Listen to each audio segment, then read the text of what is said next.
स्वागत है आपका। मैं हूं आपके साथ अनाया शर्मा। शुरुआत करेंगे उत्तर प्रदेश की खबरों के साथ। मुख्यमंत्री योगी आदित्यनाथ ने शनिवार को प्रदेश में 1100 अन्नपूर्णा भवनों को लोकार्पण करने के साथ ही 79,000 उचित दर दुकानों पर ई वेबिंग स्केल लिंक्ड ई पास मशीनों के माध्यम से खाद्यान्न वितरण का शुभारंभ किया है। यानी जिन्हें आप अन्नपूर्णा भवन कह सकते हैं, इनके लोकार्पण ई वेइंग स्केल से लिंक्ड ई पॉस मशीनों के माध्यम से खाद्यान्न वितरण के कार्यक्रम का शुभारंभ। कार्यक्रम में मंचों पर उपस्थित प्रदेश सरकार में मंत्रिमंडल के मेरे वरिष्ठ सहयोगी उप मुख्यमंत्री श्री केशव प्रसाद मौर्य जी, प्रदेश के खाद्य एवं रसद विभाग के राज्य मंत्री श्री सतीश चंद्र शर्मा जी,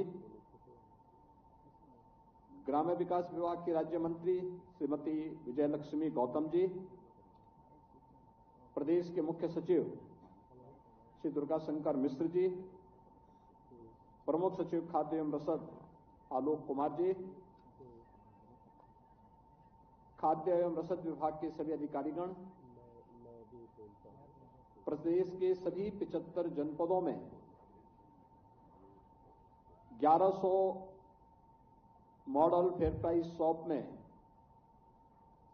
उपस्थित हमारे माननीय सांसद, माननीय विधायक, केंद्र और राज्य सरकार के माननीय मंत्रीगण, अन्य सम्मानित जनप्रतिनिधिगण, उपस्थित बहनों और भाइयों, आज उत्तर प्रदेश आदरणीय प्रधानमंत्री जी के विजन को खाद्यान्न वितरण के इस कार्यक्रम के माध्यम से प्रभावी ढंग से जमीनी धरातल पर उतारने के लिए जिस एक नई योजना का शुभारंभ कर रहा है, इसके लिए मैं प्रदेशवासियों को, अपने जितने भी लगभग 80,000 फेयर प्राइस शॉप हैं, इन सभी के संचालकों को हृदय से बधाई देता हूं, अपनी शुभकामनाएं देता हूं। मैं इस अवसर पर अपने सभी माननीय जनप्रतिनिधियों का हृदय से अभिनंदन करता हूं, जिनके सतत प्रयास से आज हर गरीब को हम उत्तर प्रदेश के अंदर खाद्यान्न उपलब्ध कराने में सफल हुए हैं। 2017 के पहले एक चुनौती थी। वास्तव में जरूरतमंद को राशन नहीं मिल पाता था। उसके नाम पे राशन कार्ड होता था, लेकिन उसको पता ही नहीं रहता था। उसके नाम पे राशन कुछ और ही लोग डकार जाते थे। 2017 के पहले प्रदेश के अंदर कई जनपदों में भूख से भी मौतें होती थी, लेकिन जब खाद्य एवं रसद विभाग में तकनीक का अधिकाधिक उपयोग किया गया, पहले ई पॉस मशीन से और अब ई वेइंग मशीन को भी लागू करके, जहां इस फील्ड में व्यापक रिफॉर्म किए गए।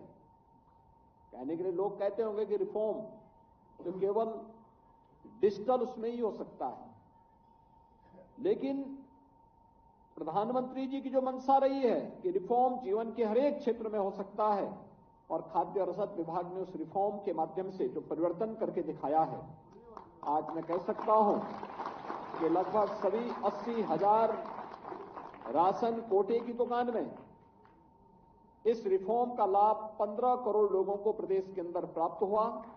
भूखमरी की समस्या का समाधान हुआ। उस कलंक से हमने उत्तर प्रदेश को मुक्त करने में सफलता प्राप्त की, और सिंगल डोर स्टेप के माध्यम से भी जो एफसीआई गोदाम से राशन बीच से ही गायब होता था, अब वो बीच से गायब नहीं होगा, बल्कि लखनऊ से ही बैठ बैठ करके हम मॉनिटरिंग कर पाएंगे कि राशन वास्तव में जिस कोटे की दुकान में जाना है उसी तक पहुंच पा रहा है। यह जो परिवर्तन देखने को मिला है, यही है सबका साथ और सबका विकास। मोदी जी का मंत्र यही है जो सबका साथ और सबके विकास के माध्यम से जमीनी धरातल पर उतरता हुआ दिखाई दे रहा है। भाइयों बहनों, हम सब जानते हैं ये जो परिवर्तन हम सबको देखने को मिला है,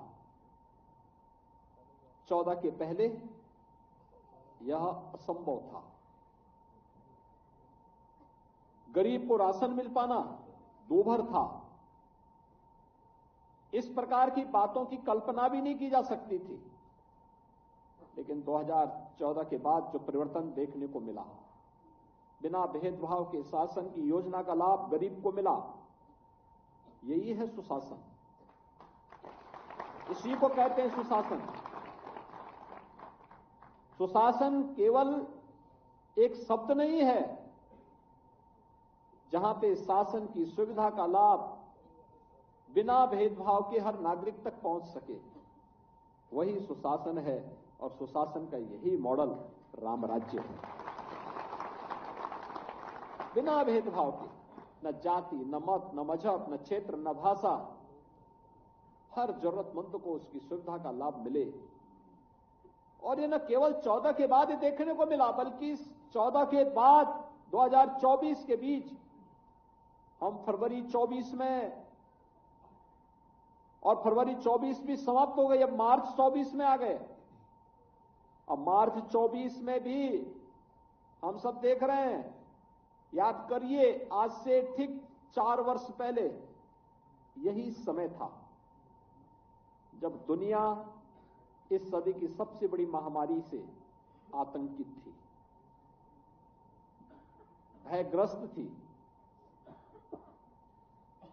दुनिया आतंकित भी थी, लेकिन इस बात के लिए भी चिंतित थी कि भारत का क्या होगा, क्योंकि दुनिया के अंदर लोकतांत्रिक मूल्यों के साथ भारत दुनिया के अंदर सबसे बड़ा लोकतंत्र होने के कारण 140-142 करोड़ लोगों का क्या हो पाएगा, ये सबकी चिंता का विषय था। और भारत में भी 25 करोड़ की आबादी के उत्तर प्रदेश का क्या होगा, ये सबकी चिंता का विषय था। लेकिन हम कह सकते हैं कोरोना जैसी इस सदी की सबसे बड़ी महामारी में प्रधानमंत्री मोदी जी के यशस्वी नेतृत्व में फ्री में टेस्ट, फ्री में उपचार, फ्री में वैक्सीन और फ्री में राशन भी हर व्यक्ति को उपलब्ध कराया गया है। बल्कि हम तो आभारी हैं कि 80 करोड़ लोगों को पूरे देश के अंदर अगले 5 वर्ष तक भी फ्री में राशन की सुविधा का लाभ मिलेगा। यानी ये परिवर्तन, ये देश वही है, लोग वही है, सिस्टम सब कुछ वही है, बदला है कार्य संस्कृति। और वो प्रधानमंत्री मोदी जी के नेतृत्व में कार्य संस्कृति जो बदली, आज उसका परिणाम हम सबके सामने किस रूप में देखने को मिल रहे हैं, तो किसी से छुपा हुआ नहीं है।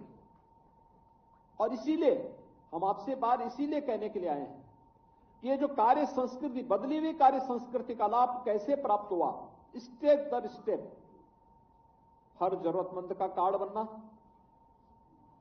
हर फेयर प्राइस शॉप में ई-पॉस मशीन का लगना,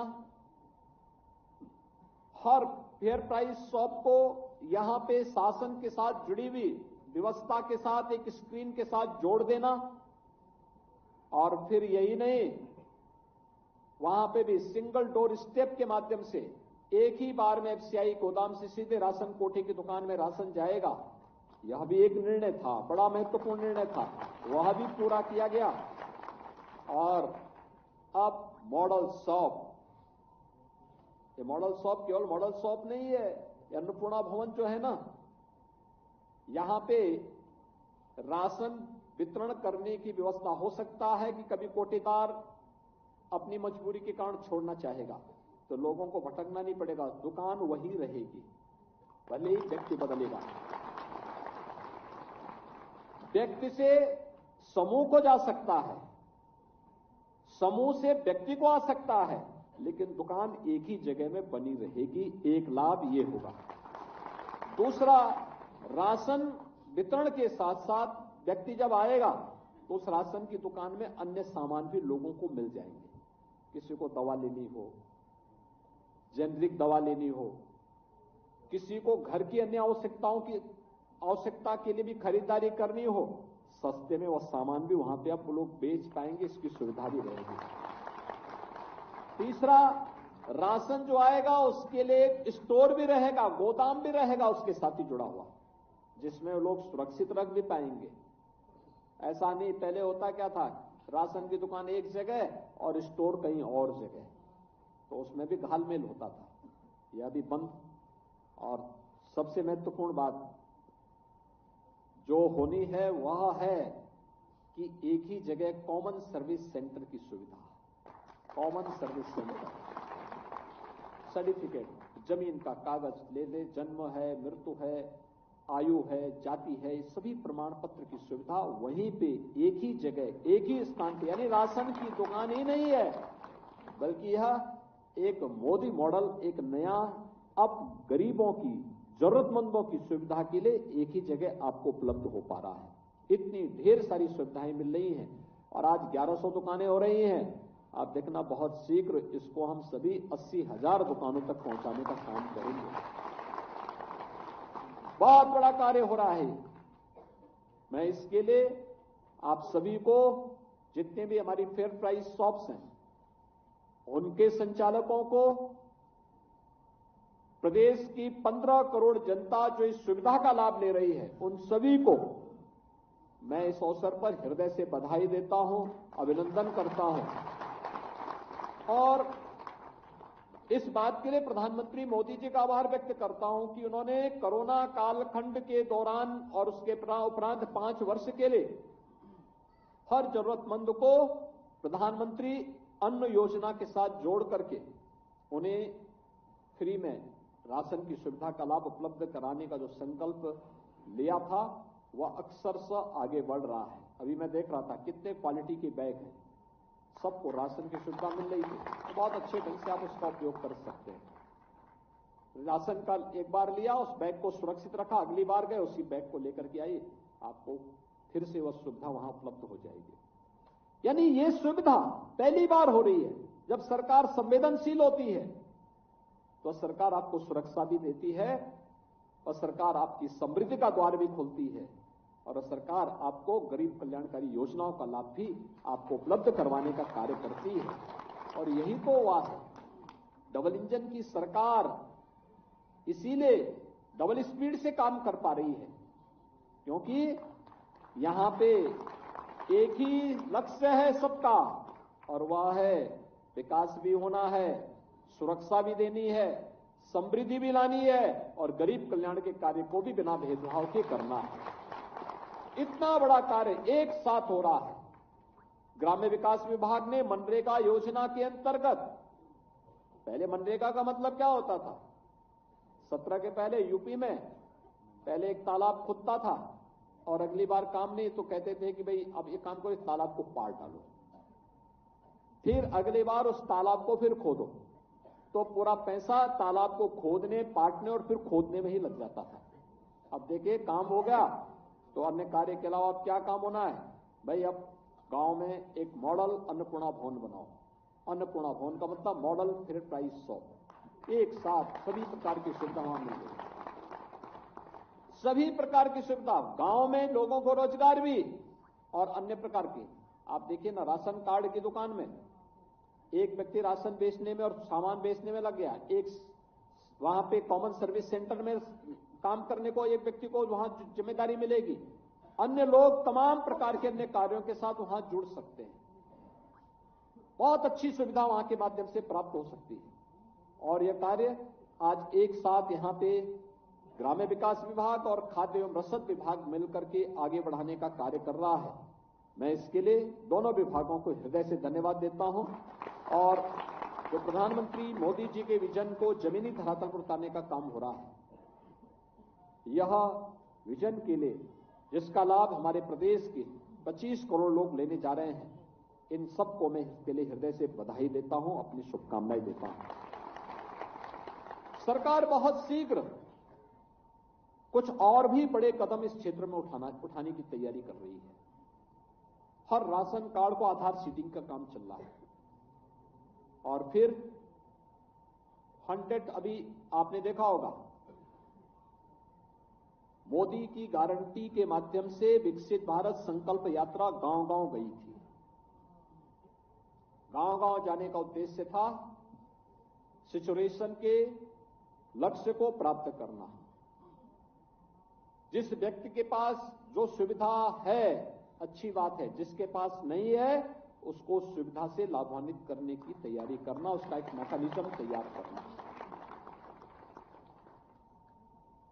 नौकरी, रोजगार या व्यक्ति के हर हाथ को काम हो, हर खेत को पानी हो, हर नौजवान को रोजगार की सुविधा हो, ये सभी कार्यक्रम समयबद्ध तरीके से आगे बढ़ाने का कार्यक्रम। और इस बड़े कार्यक्रम को हम लोग हाथ में लेने जा रहे हैं, आधार सीडिंग की प्रक्रिया को आगे बढ़ाने का कार्य एक, और इसके माध्यम से फैमिली आईडी हर व्यक्ति की तैयार होने जा रही है। एक जगह बैठे बैठे तय हो जाएगा भाई फलाने व्यक्ति को क्या सुविधा चाहिए और उसको योजना का लाभ के साथ जोड़ देना। दूसरा है राजस्व से जुड़े हुए किसी भी आपको अपने जमीन का कागज देखना हो, तहसील के चक्कर नहीं लगाने पड़ेंगे। हम डिजिटाइजेशन की कार्रवाई को अंतिम चरण तक लेके चले गए हैं, बहुत शीघ्र उसको भी हम लागू करने वाले हैं। एक ही जगह बैठ करके आप अपने जमीन के कागज वहीं से नकल निकाल सकते हैं। और फिर इस प्रक्रिया को फिर हम बाद में वरासत के साथ भी ऑटो मोड पर जोड़ने की तैयारी कर रहे हैं। वरासत है, नामांतरण है, ये सभी प्रक्रियाएं इसके साथ जुड़ेंगे। और इसके बाद हम लोग इसके बाद और आगे कदम उठाने जा रहे हैं, और कदम होगा पैमाइश की समस्या का समाधान समाप्त। अब तकनीक का, जैसे हवाई जहाज हेलीकॉप्टर उतरता ना, कोऑर्डिनेट दिए जाते हैं, ऐसे ही कोऑर्डिनेट से तय हो जाएंगे किसकी कौन सी लैंड है। कोई जमीन का घपला कर ही नहीं पाएगा। अब जरीब को इधर उधर करने की जरूरत ही नहीं होगी, सारा घपला वहीं से होता था।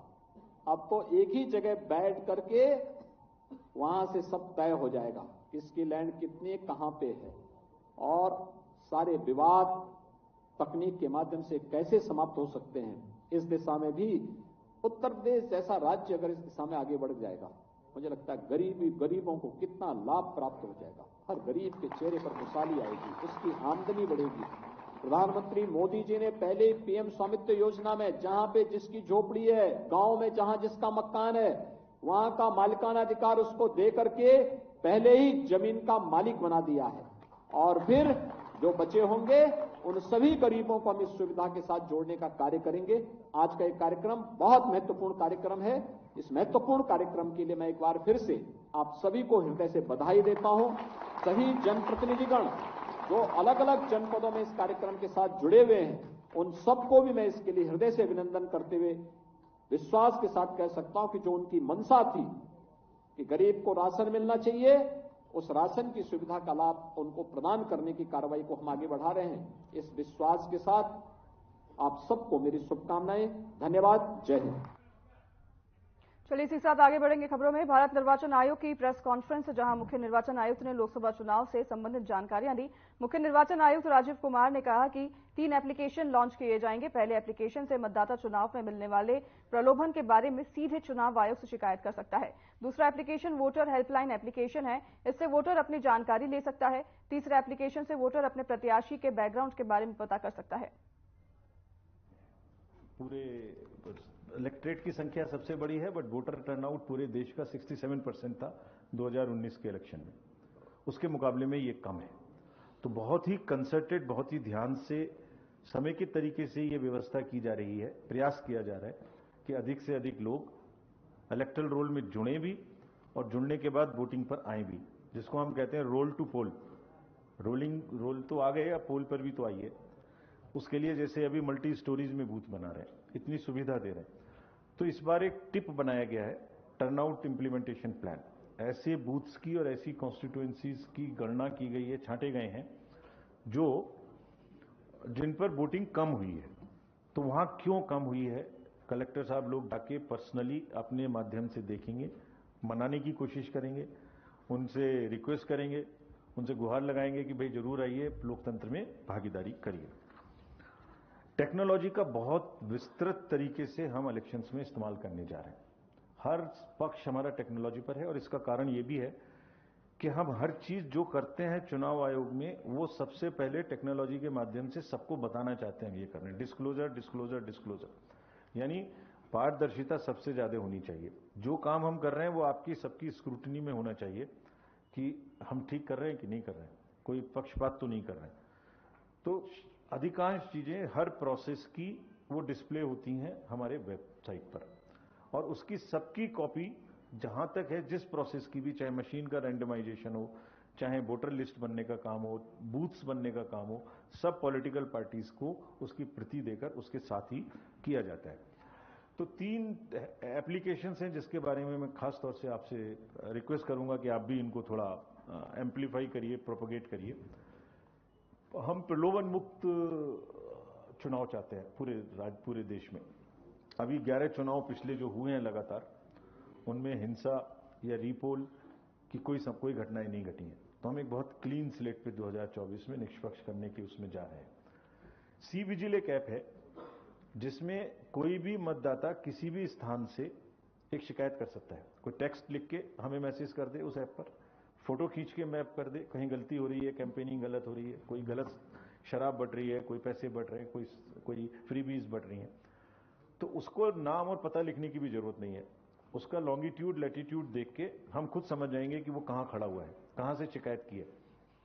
और बूथ के 2 किलोमीटर के अंदर में हम बूथ पर कहीं ना कहीं से वोटर को सुविधा देते हैं। तो हमारी जो वैन है सेक्टर मजिस्ट्रेट की, वो बहुत नजदीक में है।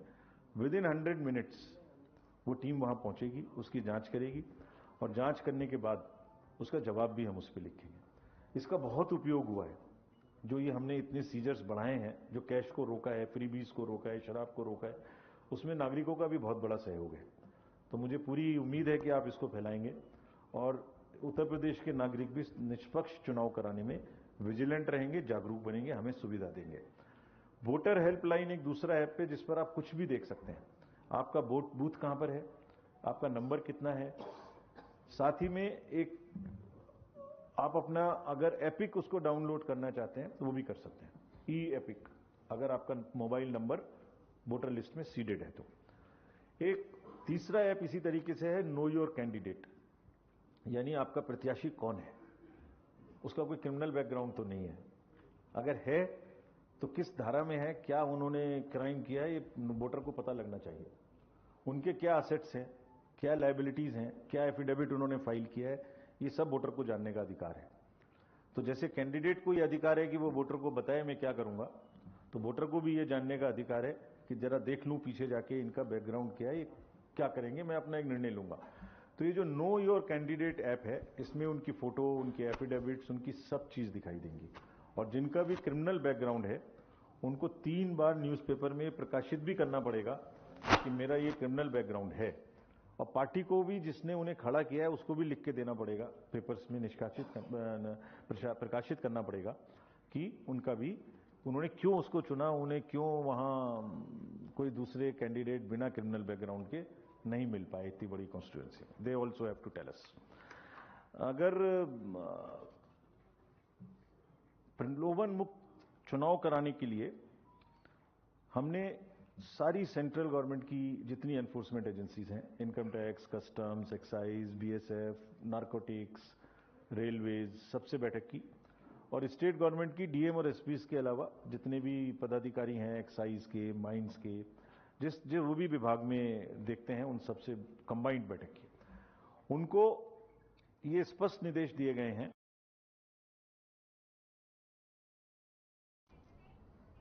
रुकेंगे एक छोटे से ब्रेक के लिए, जल्द हाजिर होंगे आपके पास इस ब्रेक के बाद।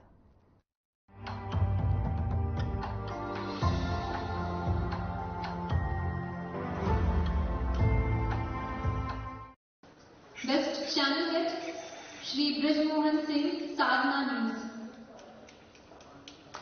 Best channel head Shri Brijmohan Singh, Sadhna news.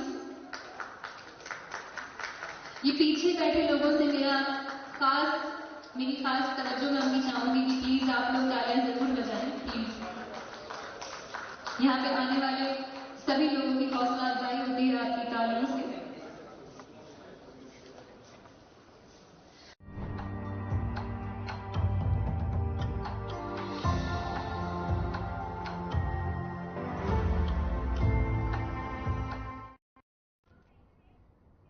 एक बार फिर स्वागत है आपका ब्रेक के बाद।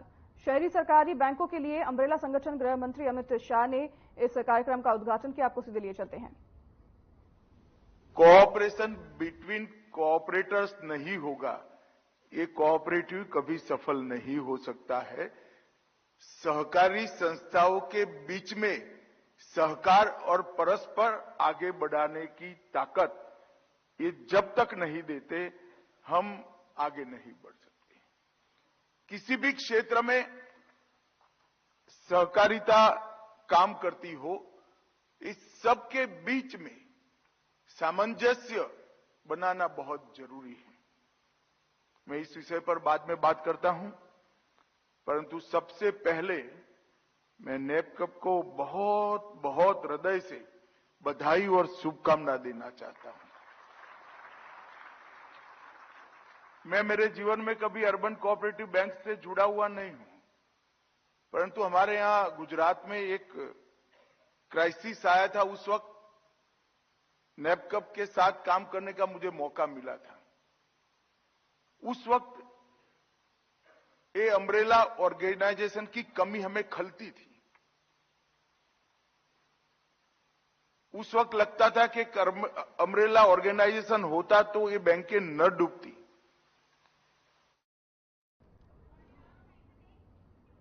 तभी आप सुन रहे थे गृह मंत्री अमित शाह को। चलिए आगे बढ़ेंगे। गृह मंत्री अमित शाह ने त्रिपुरा सरकार और त्रिपुरा मोर्चा के बीच समझौते पर हस्ताक्षर किया। इस दौरान उन्होंने क्या कुछ कहा, आपको भी सुनाते हैं। मेरे साथ उपस्थित श्रीमान मानिक शाह जी, मुख्यमंत्री त्रिपुरा, श्री विप्लव देव जी, पूर्व मुख्यमंत्री त्रिपुरा, त्रिपुरा मोर्चा के स्थापक अध्यक्ष प्रद्युत जी,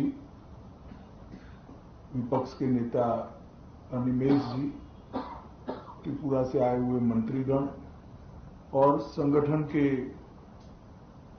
सभी पदाधिकारीगण, विधायक, चेयरमैन टीटीएडीसी और गृह मंत्रालय के सभी ऑफिसर्स। आज त्रिपुरा के इतिहास के लिए एक ऐतिहासिक दिन है। आज इस समझौते से हमने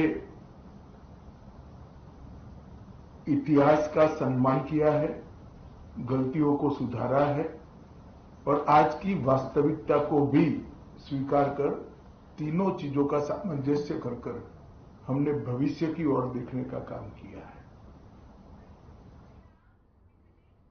तो फिलहाल इस बुलेटिन में हमारे साथ बस इतना ही। नमस्कार।